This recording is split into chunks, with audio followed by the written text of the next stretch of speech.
Naglunsad ng nationwide creative roadshow ang Department of Information and Communications Technology para iangat ang digital-enabled job opportunity sa bansa. Yan ang ulat ni Bridget Marcasi Pangosfian ng PTV Cordillera. Patuloy ang pag-usbong ng multimedia arts sa lungsod ng Baguio. Kaakibat nito ang multidisciplinary arts sa digital arts ng film, animation, illustration at iba pa. Pero iilang paaralan lamang sa lungsod ang nag-aalok ng naturang kurso, dahilan para mangamba ang mga estudyante sa trabahong naghihintay sa kanila pagka-graduate. Since yun nga po parang pioneer and parang very new din po sa amin to.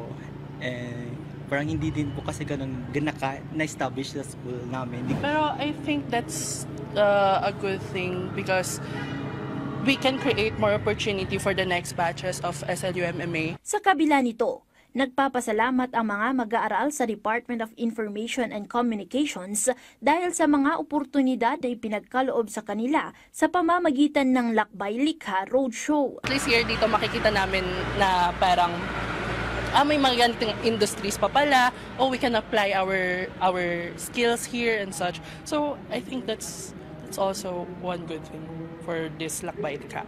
Ang Lakbay Likha Digital Creative Roadshow ay isang nationwide creative roadshow.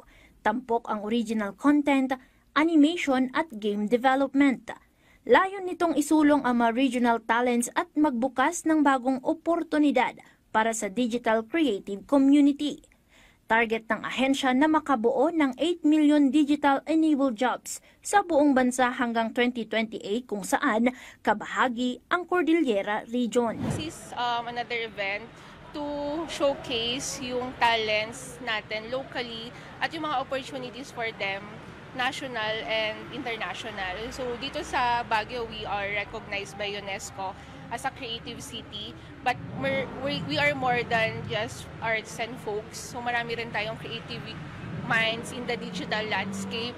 Suportado ito ng DTI Cordillera, lalo't malaki ang maitutulong ng digital creative industry sa mga kabataan lalo na sa paggamit ng teknolohiya at pagkakaroon ng kabuhayan. It's a big help, lalo na digital natives na yung mga sumusunod sa atin.